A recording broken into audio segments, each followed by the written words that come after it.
The Hopewell ceremonial earthworks still rise across the vast horizon. But what was life like around them 2,000 years ago? Archaeologists and native descendants are working together to uncover the human stories behind these monumental designs. What did they find? And what does it tell us about the people who shaped this land?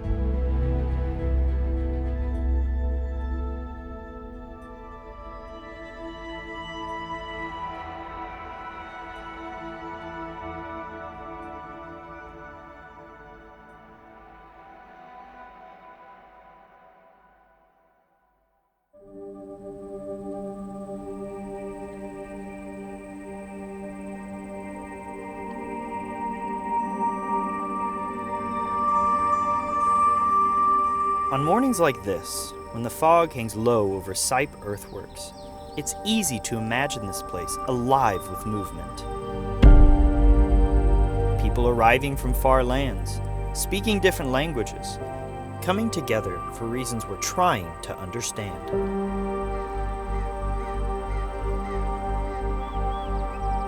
The earthworks still endure, and while we don't know everything about how they lived, each discovery brings us closer to understanding the people whose descendants are still here, part of an unbroken story.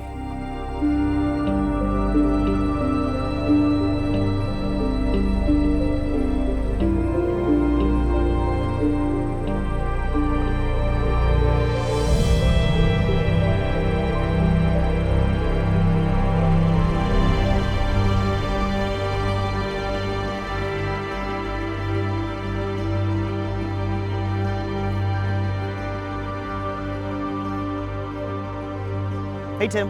Hey, Logan. Good to see you. Good to see you. I always love it out here. It's so beautiful, especially this morning with the mist here.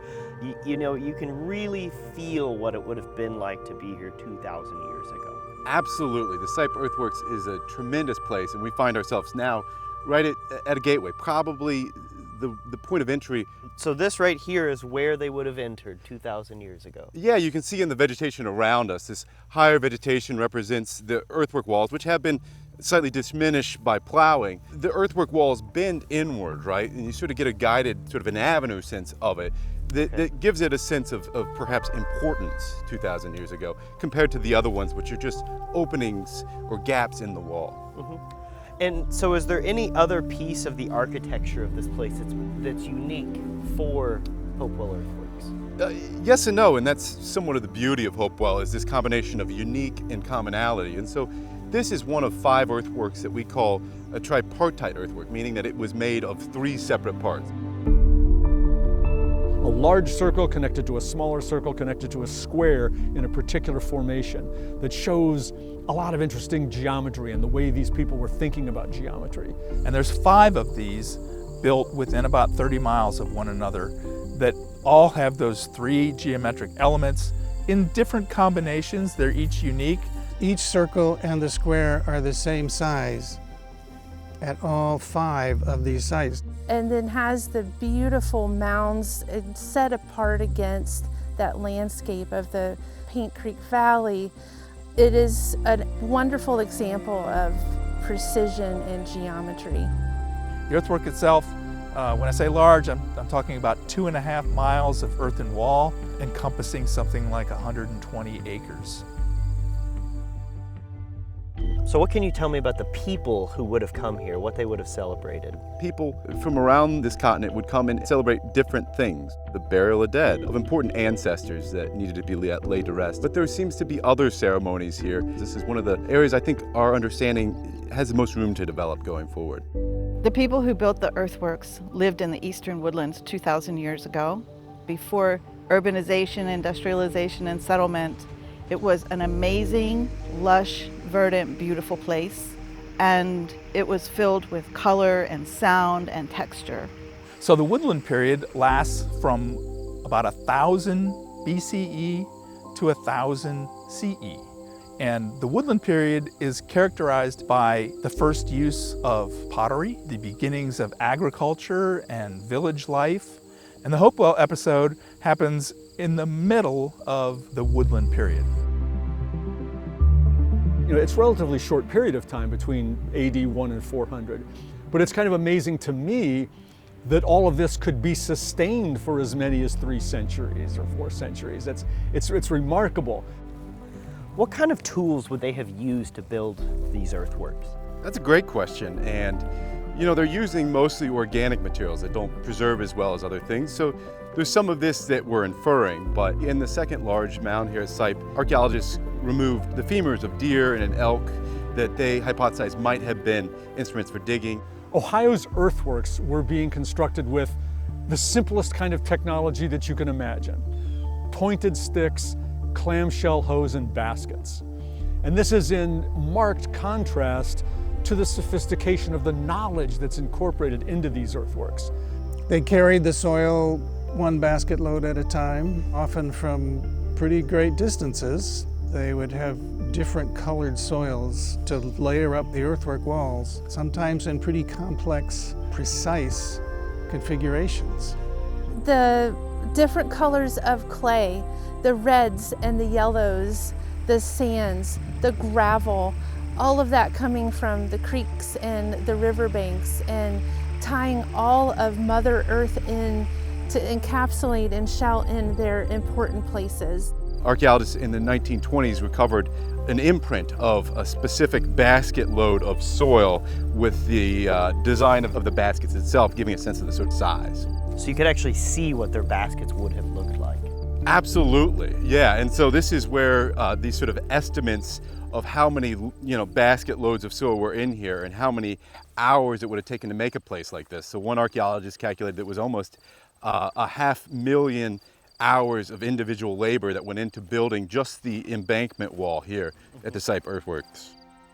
Life was good for the Hopewell culture. They were living in a kind of a golden age because the earlier people were hunters and gatherers. They relied on what food they could find and collect in the natural environment. So it's a healthy diet. But at this latitude during the winter, a lot of that disappears. They go through episodes of starvation in the winter, and many people die. So it's like a boom and bust. But the Hopewell have the hunting and gathering and fishing diet, but then they also have the security of the Eastern Agricultural Complex that allows them to store food for the winter, so there aren't periods of starvation. The Eastern Agricultural Complex is only one of 12 agricultural complexes in the world, and it is very rich with resources, and they learned to use almost all of them. But they did it in a way that they did not exhaust the resources around them. Prior to Europeans here, people actually had a high quality of life, and we see that through diet, but we also see it through leisure activities. If you have a good lifestyle, you have a lot of leisure time. If you're struggling to live, you don't have time to be painting shells. You don't have time to be making a 1,050-foot round ditch. It took hundreds of people who shared in an idea to dig all of this out. They didn't do it under duress. This is not a people on the edge of survival. These are people who have stability, they have a strong sense of community, they're accomplishing great works.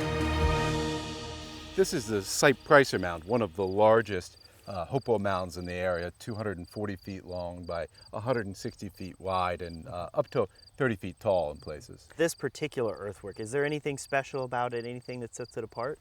Yeah, absolutely. I think it's an important thing for us to talk about, that this is a burial mound. This was a place where ancestors were interred.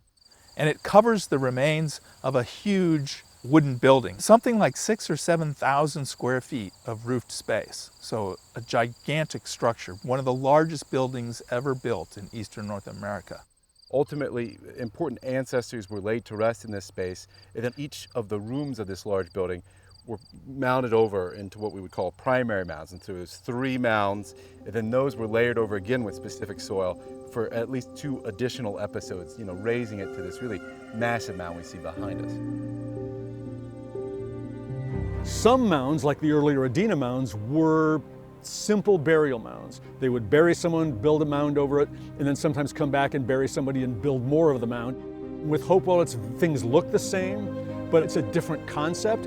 People were buried in log tombs on the floors or under the floors inside those buildings. And one of these shrine buildings may have stood for 10 or 20 years. When they took them apart or decommissioned them, they would build a mound that seems to be like a memory of the building and whatever had happened there. People have described them, I think, inappropriately as piles of dirt. But when you see the complexity and when you see, the architecture that's created with that earth, they're not piles of dirt. They're piles of dirt in the same way that the Parthenon is a pile of rocks. How do we know that there were wooden buildings there that were then mounded over? This mound in particular was actually excavated by what was then the Ohio State Archaeological and Historical Society between 1925 and 1928. Henry Clyde Chitrone conducted probably the last large-scale Hopewell Mound excavation at SIPE Earthworks. It was a monumental undertaking.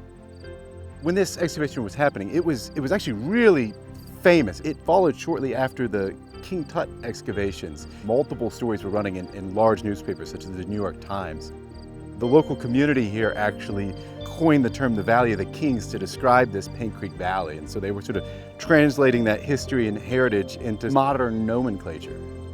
So they actually called this valley the Valley of the Kings. Yes. Now, of course, we don't think there are kings, 2,000 years ago living here. People are codifying it in the language of the time and sort of marketing it, if you will.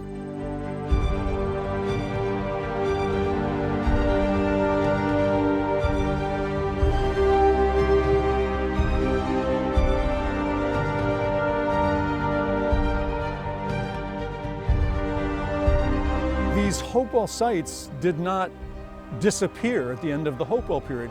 The late woodland culture that comes after Hopewell often continued putting burials into Hopewell mounds. And archaeologists have referred to this as the so-called intrusive mound culture, as if these later barbarians were violating the beautiful Hopewell earthworks by adding their burials. But these were descendants of the Hopewell culture.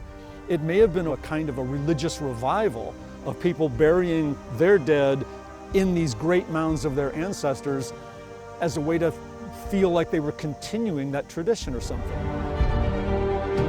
So it speaks to the sort of continuity of importance of these places that, tribal communities continued to use them almost up until actual removal.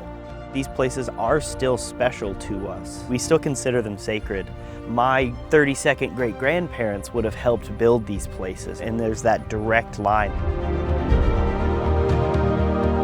There was some rupture to that connection during the Indian removal period, but it didn't sever it. These places we know are still really important.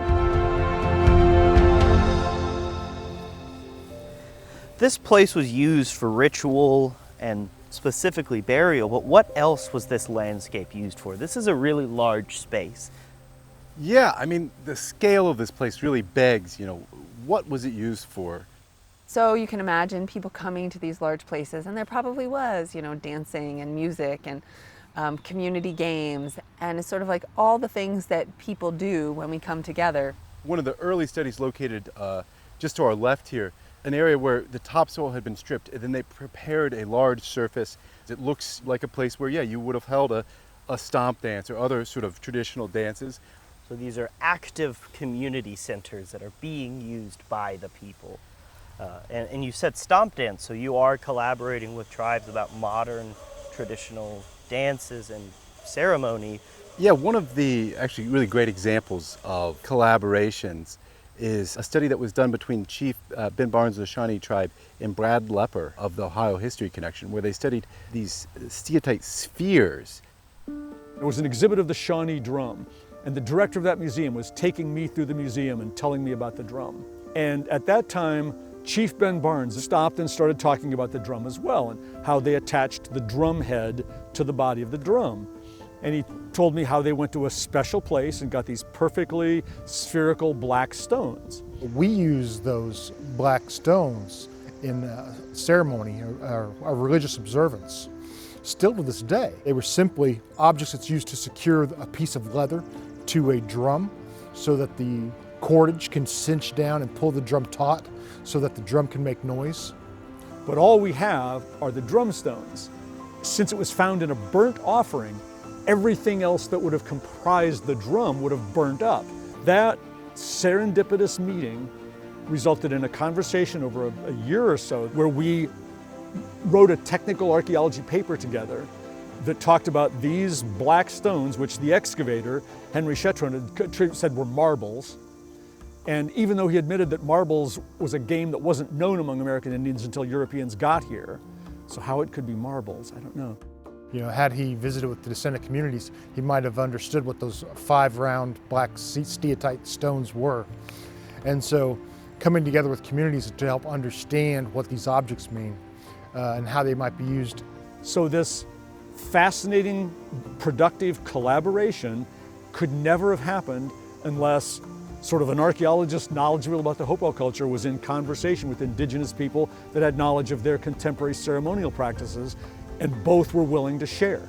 Just a conversation between people that hardly knew each other at the time and didn't realize that this conversation would become so important and profound.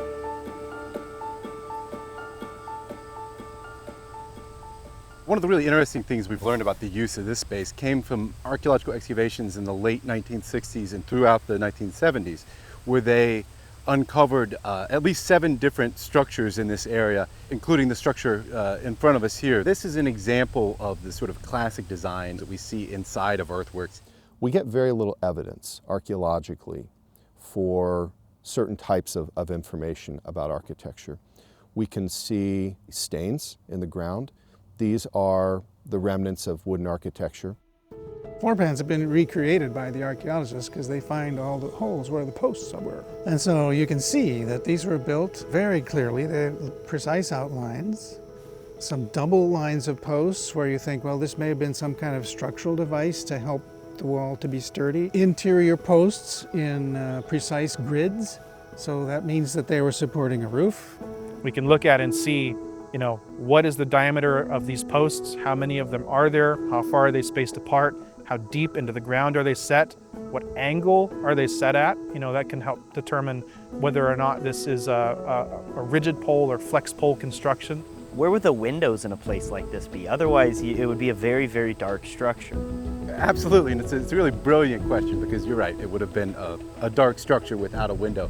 Everything sort of above surface, we have to infer through various lines of evidence. From what we know, that what's in the ground, we can sort of make a variety of guesses as to what's above the ground. So we're seeing patterns in the archaeological record, and we're not able to know the cause of those patterns, so we make inferences. We look for additional evidence that might confirm or refute our guesses. Sometimes we can do that and get closer and closer to the truth, but we never, ever, in science in general, get to truth with a capital T. Imagine you're on an excavation site and somebody uncovers something that's sort of a dark stain in the ground, right? Well, you can measure it, and we even have soil color charts so we can say it's exactly this color. That's what we know, right? But immediately, like archaeologists, we want to start saying, okay, well, I think it's a hearth. So that's the inference step, is like, what is it? What was it used for? But then you might collect soil samples from it. So you might find that there were burnt seeds in there. And it's a much smaller inference then to say, well, we think this was a hearth because there's burned food there, essentially. What do we know about the roofs of these places? Do we know they had roofs, or is that just inference? Yeah, you know, that's one of these like really important questions about this. For a structure like this, the interior support suggests that, yeah, it was probably roofed. Were they covered with bark? Were they covered with hides? You know, did they have a domed ceiling? Did they have a peaked ceiling? Those are things that I don't think we can know for sure. That is where people often focus in. They want to know what was it covered with. We don't have that information most of the time.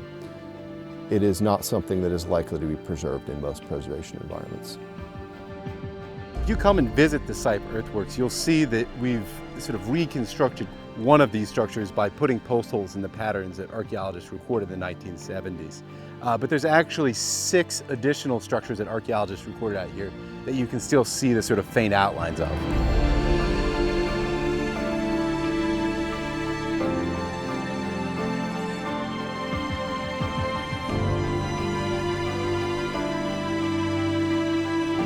The original interpretation of these structures were as craft production sites, places where they would have made the objects that archaeologists recovered from mounds, but they were really important places, places of rituals. The Hopewell people had actually cleaned them up before mantling them with different layers of sand and gravel, sort of capping the space.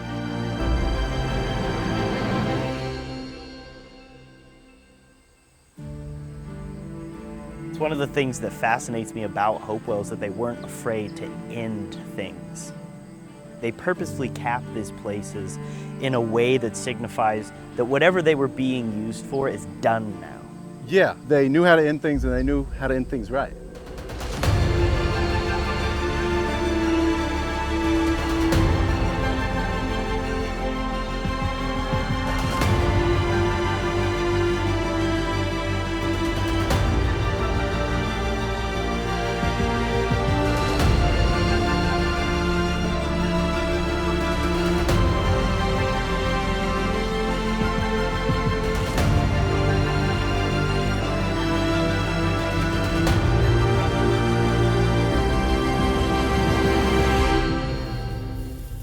We know how the earthworks would have been used for ceremony, but how exactly would outside of the earthworks have been used in these more mundane places? Yeah, so we're pretty confident that these people didn't live inside the earthworks. And so they built their settlements and their houses sort of beyond earthworks. And this is where they would have carried out their sort of day-to-day life. One of the surprising factors is that they did not live in anything that we would call like a village. Instead, they lived in small, dispersed settlements of maybe 1 or 2 or 3 houses. They were small structures, places for a couple of families. There have been in the Scioto Valley some very large timber structures that might have been multifamily dwellings, or they might have been a place where a clan would gather rather than a whole bunch of families. They're hard to find, and even today we only have 3 Hopewell houses at a single site have been well excavated.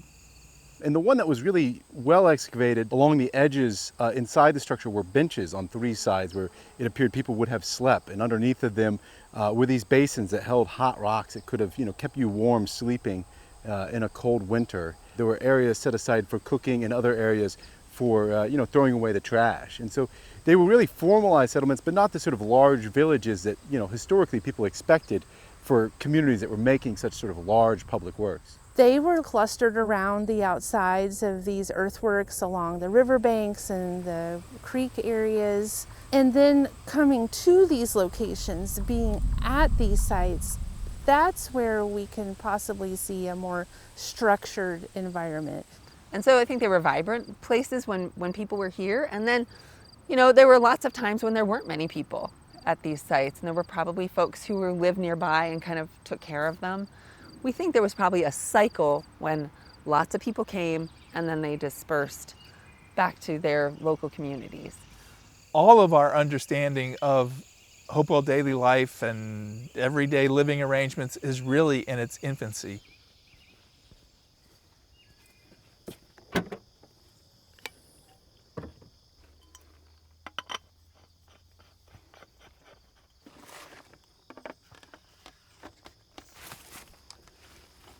So we're here, and so we were working her up here, up on that outwash terrace. Let's go up. Cool.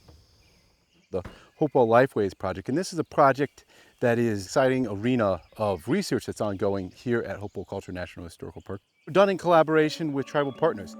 So the Hopewell Lifeways project is a small group of tribal nations that have the opportunity to receive updates, but also it provides that opportunity to give feedback to the Hopewell staff of archaeologists who are helping protect and learn and study, but also educate these sites present day. The goal is to kind of humanize the story of Hopewell people a little bit more, to understand daily life, including living situations, early agriculture, family relationships. What were they eating? How were they processing it? How were they cooking it? What were their buildings like? Were they there more than a season? What have we found so far in this? Yeah, thus far we've located several areas that seem to have potential for being habitation sites. We're using magnetometry to locate areas where we can see evidence of lots of intensive use, but nothing conclusive in terms of locating a habitation site. I like to see when archaeologists, anthropologists, who are studying these places bring in contemporary tribal perspectives. The ability to work with indigenous people on interpreting these sites offers another layer of authenticity to our interpretations. It's not just scientific archaeologists, coming up with ideas. It's working with indigenous people to see what ideas they have, because their ideas are very likely going to be closer to what their ancestors were doing than anything I could make up as an archaeologist. There's only a limited number of descendant communities that are descendant from the Hopewell, and those tribal nations exist today. But it's important that all those tribal nations that are descendant Hopewell communities have voice in these sites. And so when you look at things like archaeology, they show us a lot from what they find, but things don't survive in the record. Things like cordage, leathers, feathers, those things don't survive in the record. And so what we left with, stone and bone and monument sites. And so I go back to culture again and I look at the things that we incorporate from nature or how we use all elements of life. There's gaps everywhere, and so I'm just trying to fill in those gaps. Many times in talking with Native people, they ask a question that we never even thought to ask. And that is where that consultation can be very fruitful for both parties. I remember one of the first conversations we had as we were setting up this project. You asked me about the use of goosefoot and these other domesticated plants they were growing, whether I thought the dishes would be sort of savory or sweet. And frankly, I had never thought of this. And these are questions we can answer with really specific isotopic studies. We can detect whether it was probably a savory or a sweet flavor profile, but I simply had never thought to ask those sort of questions.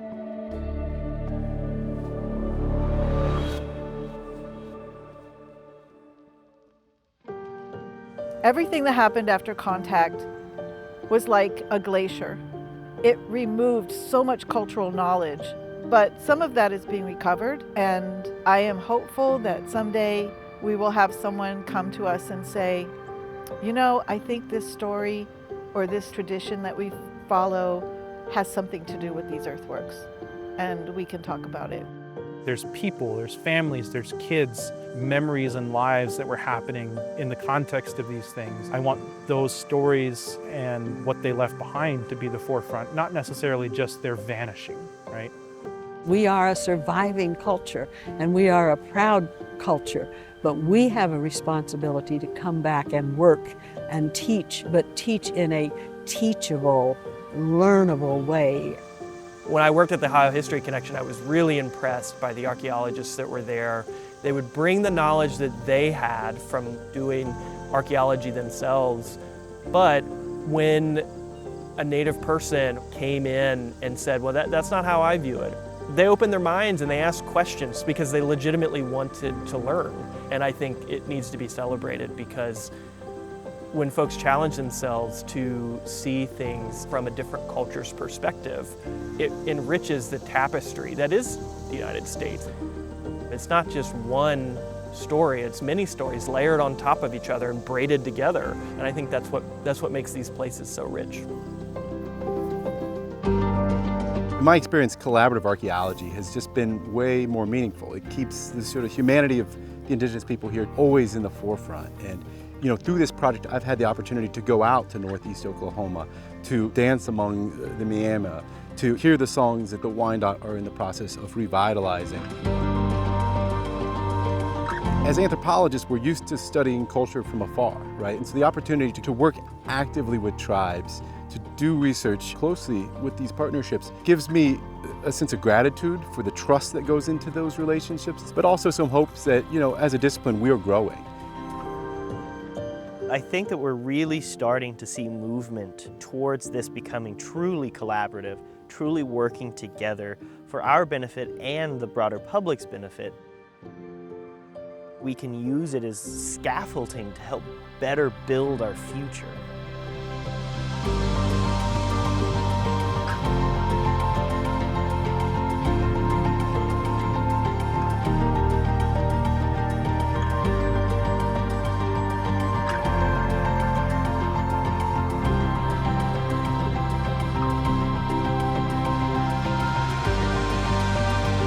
Hopewell Earthworks, Stories Written on the Land is funded in part by the America 250 Ohio Commission.